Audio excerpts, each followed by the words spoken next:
ಹಿರಿಯರು ಮತ್ತು ಕಾಂಗ್ರೆಸ್ ಪಕ್ಷದ ರಾಷ್ಟ್ರೀಯ ಅಧ್ಯಕ್ಷರು ಆದಂಥ ಸನ್ಮಾನ್ಯ ಶ್ರೀ ಮಲ್ಲಿಕಾರ್ಜುನ ಖರ್ಗೆ ಅವರೇ, ಈ ರಾಜ್ಯದ ಜನಪ್ರಿಯ ಮುಖ್ಯಮಂತ್ರಿಗಳು, ನಮ್ಮೆಲ್ಲರ ನಾಯಕರು ಆದಂಥ ಸನ್ಮಾನ್ಯ ಶ್ರೀ ಸಿದ್ದರಾಮಯ್ಯನವರೇ, ಈ ರಾಜ್ಯದ ಉಪಮುಖ್ಯಮಂತ್ರಿಗಳು ಮತ್ತು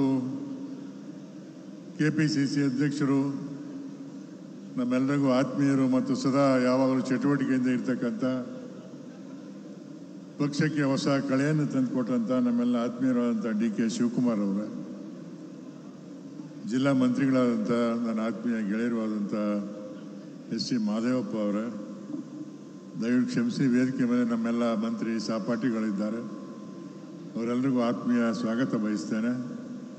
ಎಲ್ಲ ಶಾಸಕರುಗಳು, ಮಾಜಿ ಶಾಸಕರುಗಳು, ಎಲ್ಲ ಸಂಘ ಸಂಸ್ಥೆಗಳ ಅಧ್ಯಕ್ಷರುಗಳು ವೇದಿಕೆ ಮೇಲೆ ಇದ್ದಾರೆ, ಅವರೆಲ್ಲರಿಗೂ ನಾನು ಆತ್ಮೀಯವಾಗಿ ನಮಸ್ಕರಿಸ್ತಾ, ಈ ಒಂದು ಕಾರ್ಯಕ್ರಮ ಇವತ್ತು ನಾವು ಮಾಡ್ತಾ ಇರ್ತಕ್ಕಂಥ ಕಾರ್ಯಕ್ರಮ ಮೈಸೂರು ಜಿಲ್ಲೆಯಲ್ಲಿ ಇವತ್ತು ಏನೇನು ಅಭಿವೃದ್ಧಿ ಕೆಲಸಗಳಾಗಿದೆ, ಕಾಂಗ್ರೆಸ್ ಸರ್ಕಾರ ಅಧಿಕಾರಕ್ಕೆ ಬಂದ ಮೇಲೆ ನಾವೇನೇನು ಕಾರ್ಯಕ್ರಮಗಳನ್ನ ಮಾಡಿದ್ದೇವೆ ಅಂತೇಳಿ ಜನರಿಗೆ ತಿಳಿಸ್ತಕ್ಕಂಥ ಒಂದು ಕಾರ್ಯಕ್ರಮ.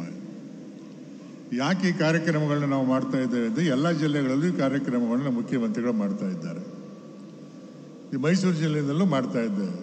ಹೀಗೆ ಪ್ರತಿಯೊಂದು ಈ ರಾಜ್ಯದ ಎಲ್ಲ ಜಿಲ್ಲೆಗಳಲ್ಲೂ ಈ ಕಾರ್ಯಕ್ರಮ ಮಾಡೋ ಮುಖಾಂತರ ನಮ್ಮ ಪ್ರತಿಪಕ್ಷರು ಏನು ಇವತ್ತು ನಮ್ಮನ್ನು ಟೀಕೆ ಮಾಡ್ತಾ ಇದ್ದಾರೆ, JDSನವರು, BJPಯವರು, ಸರ್ಕಾರದ ಸಾಧನೆ ಶೂನ್ಯ ಇದೆ, ಅಭಿವೃದ್ಧಿ ಕೆಲಸಗಳಿಲ್ಲ, ಗ್ಯಾರಂಟಿ ಹಣ ಕೊಟ್ಟು ಸರ್ಕಾರ ಪಾಪರಾಗಿ ಹೋಗಿದೆ ಅಂತೇಳಿ ಏನು ಜನರಿಗೆ ಅಪಪ್ರಚಾರ ಮಾಡ್ತಾ ಇದ್ದಾರೆ, ಜನರ ಮುಂದೆ ಸುಳ್ಳು ಹೇಳ್ಕೊಂಡು ತಿರುಗ್ತಾ ಇದ್ದಾರೆ. ಅದಕ್ಕೆ ಉತ್ತರವಾಗಿ ನಾವೇನೇನು ಕಾರ್ಯಕ್ರಮವನ್ನು ಜಾರಿ ಮಾಡಿದ್ದೇವೆ, ಏನೇನು ಕೆಲಸಗಳನ್ನ ಮಾಡಿದ್ದೇವೆ, ಯಾವ ಜಿಲ್ಲೆಗಳಲ್ಲಿ ಎಷ್ಟು ಅಭಿವೃದ್ಧಿ ಆಗಿದೆ ಅಂತಕ್ಕಂಥ ಹೇಳಿ ಜನರಿಗೆ ತಿಳಿಸ್ಬೇಕು ಅಂತಕ್ಕಂಥ ಉದ್ದೇಶದಿಂದ ಈ ಕಾರ್ಯಕ್ರಮವನ್ನು ಬರೀ ನಮ್ಮ ಮೈಸೂರು ಜಿಲ್ಲೆ ಒಂದೇ ಅಲ್ಲ, ಇಡೀ ರಾಜ್ಯದಲ್ಲಿ ಹಲವಾರು ಜಿಲ್ಲೆಗಳಲ್ಲಿ ಕಾರ್ಯಕ್ರಮ ಅತ್ಯಂತ ಯಶಸ್ವಿಯಾಗಿ ನಡೆದಿದೆ ಇದುವರೆಗೆ. ಹೀಗಾಗಿ ಇವತ್ತು ನಮ್ಮ ಮೇಲೆ ಅಪಪ್ರಚಾರ ಮಾಡ್ತಾ ಇರ್ತಕ್ಕಂಥ JDS ಮುಖಂಡರುಗಳು ಮತ್ತು BJP ಮುಖಂಡರುಗಳು ಯಾರ್ಯಾರಿದ್ದಾರೆ ಅದ್ರಲ್ಲಿ ಭಾಗಿಯಾಗಿದ್ದು ತಮಗೆಲ್ಲ ಇದು ಗೊತ್ತಿರ್ತಕ್ಕಂಥ ವಿಚಾರ. ಅವ್ರು ಏನಪ್ಪ ಇವತ್ತು ಅಂತ ಹೇಳಿದ್ರೆ ನಮ್ಮ ಮೇಲೆ ಸುಳ್ಳು ಅಪಾದನೆಗಳು ಮಾಡೋ ಮುಖಾಂತರ ಮತ್ತೆ ಈ ರಾಜ್ಯದ ಅಧಿಕಾರಕ್ಕೆ ಬರಬೇಕು, ಅಧಿಕಾರ ಹಿಡಿಬೇಕು ಅಂತಕ್ಕಂಥ ಒಂದೇ ಉದ್ದೇಶ ಬಿಟ್ಟರೆ, ಮತ್ತೆ ಈ ರಾಜ್ಯದ ಅಧಿಕಾರಕ್ಕೆ ಬರಬೇಕು, ಅಧಿಕಾರ ಹಿಡಿಬೇಕು ಅಂತಕ್ಕಂಥ ಒಂದೇ ಉದ್ದೇಶ ಬಿಟ್ಟರೆ ಜನರಿಗೆ ಸಹಾಯ ಮಾಡಬೇಕು, ಜನರಿಗೆ ಕೆಲಸ ಮಾಡಬೇಕು, ಜನರ ಕಷ್ಟನ ಬಗೆಹರಿಸ್ಬೇಕು, ರೈತರ ಸಮಸ್ಯೆ ಬಗೆಹರಿಸ್ಬೇಕು, ಹಿಂದುಳಿದವ್ರ ಸಮಸ್ಯೆ ಬಗೆಹರಿಸ್ಬೇಕು, ಇದೆಲ್ಲರಿಗೂ ನಾವು ಸಹಾಯ ಮಾಡಬೇಕು, ಕಾರ್ಯಕ್ರಮ ಮಾಡಬೇಕು ಅಂತಕ್ಕಂಥ ಉದ್ದೇಶ ಅವರಲ್ಲಿ ಏನಿಲ್ಲ. ಅವ್ರ ಉದ್ದೇಶ ಏನಪ್ಪ ಅಂತ ಹೇಳಿದ್ರೆ ಸುಳ್ಳು ಹೇಳ್ಕೊಂಡು ಇಡೀ ರಾಜ್ಯಾದ್ಯಂತ ತಿರುಗಾಡ್ತಾರೆ ಅವರು. ಹೀಗಾಗಿ ಇವತ್ತು ಕಾಂಗ್ರೆಸ್ ಪಕ್ಷ ಇವತ್ತು ಈ ರಾಜ್ಯದಲ್ಲಿ ಅತ್ಯಂತ ಯಶಸ್ವಿಯಾಗಿ ಜನಪರವಾಗಿ ಕೆಲಸ ಮಾಡ್ತಾ ಇದೆ. ಈ ರಾಜ್ಯದ ಮುಖ್ಯಮಂತ್ರಿಗಳು ಮತ್ತು ಉಪಮುಖ್ಯಮಂತ್ರಿಗಳು ಇವತ್ತು ನಮ್ಮ ರಾಜ್ಯದಲ್ಲಿ ಎಲ್ಲೇನು ಕೆಲಸಗಳಾಗಬೇಕು ಎಲ್ಲನೂ ಸಹ ಅತ್ಯಂತ ಯಶಸ್ವಿಯಾಗಿ ಮಾಡ್ತಾ ಇದ್ದಾರೆ. ಜನರಿಗೆ ಏನೇನು ಬೇಕು ಅದನ್ನು ಒದಗಿಸ್ತಕ್ಕಂಥ ಎಲ್ಲ ಜಿಲ್ಲೆಗಳ ಸಮಸ್ಯೆಗಳನ್ನ ತಿಳ್ಕೊಂಡು ಅವ್ರಿಗೆ ಆ ಜಿಲ್ಲೆಗಳ ಸಮಸ್ಯೆಗಳನ್ನ ಬಗೆಹರಿಸ್ತಕ್ಕಂಥ ದಿಕ್ಕಿನಲ್ಲಿ ಇವತ್ತು ರಾಜ್ಯ ಸರ್ಕಾರ ಕೆಲಸ ಮಾಡ್ತಾ ಇದೆ ಅಂತಕ್ಕಂಥ ಮಾತನ್ನು ತಮಗೆ ನಾನು ಹೇಳಲಿಕ್ಕೆ ಬಯಸ್ತೇನೆ. ಇವತ್ತು ಸಿದ್ದರಾಮಯ್ಯನವರ ನಾಯಕತ್ವದಲ್ಲಿ ಅಧಿಕಾರಕ್ಕೆ ಬಂದ ಮೇಲೆ ಡಿ.ಕೆ. ಶಿವಕುಮಾರ್ ಅವರ ಮುಖ್ಯಮಂತ್ರಿಯಾಗಿ ಅನೇಕ ಜನಪರ ಕಾರ್ಯಕ್ರಮಗಳನ್ನು ಜಾರಿ ಮಾಡಿದ್ದಾರೆ. ತಮಗೆಲ್ಲ ಗೊತ್ತಿರೋ ಹಾಗೆ ನಾವು ಚುನಾವಣೆ ಹಿಂದೆ ಜನರಿಗೆ ಭರವಸೆ ಕೊಟ್ಟಿದ್ವಿ, 5 ಗ್ಯಾರಂಟಿಗಳನ್ನ ಅಧಿಕಾರಕ್ಕೆ ಬಂದರೆ ನಾವು ಜಾರಿ ಮಾಡ್ತೇವೆ ಅಂತೀವಿ. 5 ಗ್ಯಾರಂಟಿಗಳನ್ನ ಅತ್ಯಂತ ಯಶಸ್ವಿಯಾಗಿ ನಾವು ಜಾರಿ ಮಾಡಿದ್ದೇವೆ. ಇವತ್ತು ಜನರಿಗೆ ಅದರಿಂದ ಜನಸಾಮಾನ್ಯರಿಗೆ ಅಲ್ಪ ಸ್ವಲ್ಪ ಸಹಾಯ ಆಗಿದೆ, ಆರ್ಥಿಕವಾಗಿ ಅವ್ರ ಕಷ್ಟ ಕಡಿಮೆ ಆಗದ ದಿಕ್ಕಿನಲ್ಲಿ ಸರ್ಕಾರ ಕೆಲಸ ಮಾಡಿದೆ. ನಾವೇನೋ 5 ಗ್ಯಾರಂಟಿ ಮಾಡಿ ಜನರ ಕಷ್ಟ ಎಲ್ಲ ಬಗೆಹರಿಸ್ಕೊಟ್ಟಿದ್ರೆ ಅವ್ರ ಕಷ್ಟ ಎಲ್ಲ ಮುಗಿದೋಗಿದೆ ಅಂತೇಳಿ ನಾವೇನು ಹೇಳೋದು. ಆದರೆ ಜನರ ಕಷ್ಟನ ಕಡಿಮೆ ಮಾಡ್ತಕ್ಕಂಥದ್ದು ನಮ್ಮ ಸರ್ಕಾರ ಭಾಗಿಯಾಗಿದೆ ಅಂತಕ್ಕಂಥ ಮಾತನ್ನು ನಾನು ತಮ್ಗೆ ಹೇಳಲಿಕ್ಕೆ ಬಯಸ್ತೇನೆ. ನಮ್ಮ ಕಷ್ಟ, ಜನರು ಏನು ಕಷ್ಟ, ಯಾರ ಕಷ್ಟದಲ್ಲಿದ್ದಾರೆ ಅವ್ರ ಕಷ್ಟ ಕಡಿಮೆ ಮಾಡಬೇಕು ಅಂತಕ್ಕಂಥ ಉದ್ದೇಶ ಇಟ್ಕೊಂಡು ನಾವು ಈ 5 ಗ್ಯಾರಂಟಿಗಳನ್ನು ಜಾರಿ ಮಾಡಿದ್ದೇವೆ.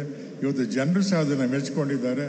ಜನರು ಇವತ್ತು BJPಯವರು, JDSನವರು ಮುಂದೆ ಸರ್ಕಾರ ನಿಲ್ಲಿಸ್ಬಿಡ್ತಾರೆ ಅಂತೇಳಿ ಅದನ್ನು ಅಪಪ್ರಚಾರ ಮಾಡ್ತಾರೆ. ಇದು ಯಾವುದೇ ಕಾರಣಕ್ಕೂ ನಿಲ್ಲೋದಿಲ್ಲ. ನಮ್ಮ ಸರ್ಕಾರ ಇರೋವರೆಗೆ ಈ ಗ್ಯಾರಂಟಿಗಳನ್ನ ನಾವು ಮುಂದುವರಿಸ್ತೇವೆ ಅಂತೇಳಿ ಮುಖ್ಯಮಂತ್ರಿಗಳಾಗಲಿ ಅನೇಕ ಸಾರಿ ಹಲವು ಬಾರಿ ಹೇಳಿದ್ದಾರೆ. ಆದರೂ ಸಹ ಅವ್ರ ಮುಂದೆ ಅಪಪ್ರಚಾರ ಮಾಡ್ತಕ್ಕಂಥ ಕೆಲಸ ಇನ್ನೂ ಮುಂದುವರಿಸ್ಕೊಂಡೇ ಹೋಗ್ತಾ ಇದ್ದಾರೆ. ಆದ್ದರಿಂದ ಈ ಸರ್ಕಾರ ಯಾವಾಗಲೂ ಜನರ ಪರವಾಗಿ ಕೆಲಸ ಮಾಡುತ್ತೆ, ರೈತರ ಪರವಾಗಿ ಕೆಲಸ ಮಾಡುತ್ತೆ, ಹಿಂದುಳಿದವರ ಪರವಾಗಿ ಕೆಲಸ ಮಾಡುತ್ತೆ, ಈ ಸಮಾಜದ ಏಳಿಗೆಗೆ ಕೆಲಸ ಮಾಡುತ್ತೆ, ಅಭಿವೃದ್ಧಿಯ ಪರವಾಗಿ ಕೆಲಸ ಮಾಡುತ್ತೆ ಅಂತಕ್ಕಂಥ ಮಾತನ್ನು ಈ ಸಂದರ್ಭದಲ್ಲಿ ನಾನು ತಮಗೆ ಹೇಳಲಿಕ್ಕೆ ಬಯಸ್ತೇನೆ. ಮತ್ತೊಂದು ವಿಚಾರ ಏನಪ್ಪ ಅಂದರೆ, ಬರೀ ನಮ್ಮ ಮೈಸೂರು ಜಿಲ್ಲೆ ಮಾತ್ರ ಅಭಿವೃದ್ಧಿ ಆಗಿದೆ ಅಂತ ಅನ್ಕೋಬೇಡಿ. ಈ ರಾಜ್ಯದಲ್ಲಿ ಇರ್ತಕ್ಕಂಥ ಎಲ್ಲ ಜಿಲ್ಲೆಗಳು ಎಲ್ಲ ಕ್ಷೇತ್ರಗಳಲ್ಲೂ ಯಾವ್ಯಾವ್ದು ಕೆಲಸಕ್ಕೆ ಆದ್ಯತೆಯನ್ನು ಕೊಡಬೇಕು ಅದನ್ನೆಲ್ಲನೂ ಅದೆಲ್ಲ ಇಟ್ಕೊಂಡು ಇವತ್ತು ರಾಜ್ಯ ಸರ್ಕಾರ ಕೆಲಸ ಮಾಡ್ತಾ ಇದೆ.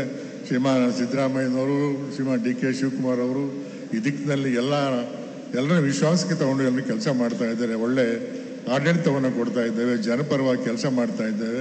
ಸಣ್ಣ ಪುಟ್ಟದಕ್ಕೂ ಇವತ್ತು BJP JDS ಸೇರಿಕೊಂಡು ನಮ್ಮ ಸರ್ಕಾರದ ಮೇಲೆ ಅಪಾದನೆ ಮಾಡ್ತಕ್ಕಂಥದ್ದು, ಸುಳ್ಳು ಹೇಳ್ತಕ್ಕಂಥದ್ದು, ಈ ಅಪಪ್ರಚಾರ ಮಾಡ್ತಕ್ಕಂಥ ಕೆಲಸ ಮಾಡ್ಕೊಂಡು ಬರ್ತಾ ಇದ್ದ. ಅದಕ್ಕೆ ತಾವ್ಯಾರು ತಲೆ ಕೆಡಿಸ್ಕೊಳ್ಬಾರ್ದು. ನಾನು ತಮ್ಮಲ್ಲಿ ಮನವಿ ಮಾಡೋದಿಷ್ಟೇ, ನಾವು ಮಾಡಿರ್ತಕ್ಕಂಥ ಕೆಲಸ ಗಮನಿಸ್ಬೇಕು. ಸರ್ಕಾರ ಏನೇನು ಕೆಲಸ ಮಾಡಿದೆ, ಏನೇನು ಸಾಧನೆ ಮಾಡಿದೆ, ಏನೇನು ನಮಗೆ ಬಡವರಿಗೆ, ರೈತರಿಗೆ, ಹಿಂದುಳಿದ ಏನೇನು ಕೊಟ್ಟಿದೆ ಅಂತಕ್ಕಂಥದ್ದನ್ನು ತಾವು ಗಮನಿಸಬೇಕೆ ಹೊರತು ಈ ಸುಳ್ಳು ಅಪಪ್ರಚಾರಕ್ಕೆಲ್ಲ ಗಮನ ಕೊಡಬಾರ್ದು ಅಂತಕ್ಕಂಥ ಮಾತನ್ನು ಹೇಳ್ತಾ, ಈ ಜಿಲ್ಲೆ ಅಭಿವೃದ್ಧಿಗೆ ನಾವು ಸಿದ್ದರಾಮಯ್ಯನವರು ಹಿಂದೆ ಮುಖ್ಯಮಂತ್ರಿ ಆಗಿದ್ದಾಗ ಮತ್ತು ಈ ಸಲ ಮುಖ್ಯಮಂತ್ರಿ ಆದಮೇಲೆ ಮೈಸೂರು ಮತ್ತು ಅಕ್ಕಪಕ್ಕ ಜಿಲ್ಲೆಗಳಿಗೆ ಅನೇಕ ಅಭಿವೃದ್ಧಿ ಕೆಲಸಗಳಿಗೆ, ರೈತರಿಗೆ ಸಹಾಯ ಆಗ್ತಕ್ಕಂಥ, ಜನಸಾಮಾನ್ಯರಿಗೆ ಸಹಾಯ ಆಗ್ತಕ್ಕಂಥ ಅನೇಕ ಕಾರ್ಯಕ್ರಮಗಳನ್ನ ಎಲ್ಲ ಇದರಲ್ಲೂ ಮಾಡಿದ್ದಾರೆ. ಅದನ್ನು ಮತ್ತೆ ಮುಂದುವರಿಸ್ಕೊಂಡು ಹೋಗ್ತಕ್ಕಂಥ ಇದೆ. ನಮ್ಮ ಹಿಂದೆ ಮಹಾರಾಜರ ಕಾಲದ ಆದಂಥ ಅಭಿವೃದ್ಧಿ ಕೆಲಸ ಬಿಟ್ಟರೆ ಸ್ವಾತಂತ್ರ್ಯ ಬಂದ ಮೇಲೆ ಹೆಚ್ಚು ಏನಾದರೂ ಕೆಲಸ ಆಗಿದೆ ಅಂತೇಳಿ ಅದು ಶ್ರೀಮಾನ್ ಸಿದ್ದರಾಮಯ್ಯನವರು ಈ ರಾಜ್ಯದ ಮುಖ್ಯಮಂತ್ರಿ ಆದಮೇಲೆ ಮೈಸೂರು ಮತ್ತು ಚಾಮರಾಜನಗರ ಜಿಲ್ಲೆಯಲ್ಲಿ ಹೆಚ್ಚು ಅಭಿವೃದ್ಧಿ ಕೆಲಸಗಳಾಗಿದೆ ಅಂತಕ್ಕಂಥ ಮಾತನ್ನು ನಾನು ಈ ಸಂದರ್ಭದಲ್ಲಿ ಹೇಳಲಿಕ್ಕೆ ಬಯಸ್ತೇನೆ. ಜನಸಾಮಾನ್ಯರಿಗೆ ಏನೇನು ಅಗತ್ಯ ಇದೆಯೋ ಎಲ್ಲ ಕಾರ್ಯಕ್ರಮಗಳನ್ನು ಹಂತವಾಗಿ ಈಡೇರಿಸ್ತಕ್ಕಂಥ ಕೆಲಸ ಮಾಡಿದ್ದಾರೆ. ಅದಕ್ಕಾಗಿ ನಾನು ಜನರ ಪರವಾಗಿ ಅವ್ರನ್ನೂ ಸಹ ಅಭಿನಂದಿಸ್ತೇನೆ. ಮುಂದಿನ ಆಗಬೇಕಾದಂಥ ಕೆಲಸಗಳು ಭಾಳಷ್ಟೇ, ಅದಕ್ಕೂ ಸಹ ಅವರೆಲ್ಲರೂ ಸಹಕಾರ ಕೊಡ್ತಾರೆ ಅಂತಕ್ಕಂಥ ವಿಶ್ವಾಸ ನಂಬಿಕೆ ಇಟ್ಕೊಂಡು ಈ ಕಾರ್ಯಕ್ರಮಕ್ಕೆ ತಾವೆಲ್ಲರೂ ಭಾಳ ದೊಡ್ಡ ಸಂಖ್ಯೆಯಲ್ಲಿ ಬಂದು ಈ ಕಾರ್ಯಕ್ರಮ ಅತ್ಯಂತ ಯಶಸ್ವಿಯಾಗಿ ನಡೆಸಿಕೊಟ್ಟಿದ್ದೀರಿ. ಅದಕ್ಕಾಗಿ ತಮ್ಮೆಲ್ಲರಿಗೂ ನಾನು ಧನ್ಯವಾದ ಹೇಳ್ತಾ, ಪಕ್ಷದ ಪರವಾಗಿ ಹಾಗೂ ನಾನು ವೈಯಕ್ತಿಕವಾಗಿ ತಮಗೆ ಧನ್ಯವಾದ ಹೇಳಿ ನಾನು ಮಾತನ್ನು ಮುಗಿಸ್ತೇನೆ. ನಮಸ್ಕಾರ.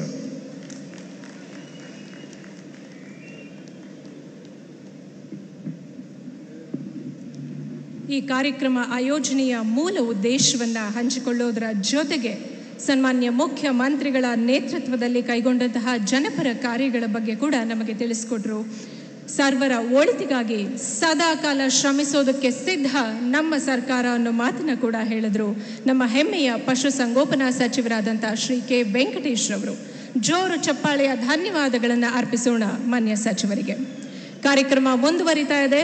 ಇನ್ನೀಗ ಮಾತಿಗೆ ಆಹ್ವಾನಿಸೋಣ ನಮ್ಮ ಹೆಮ್ಮೆ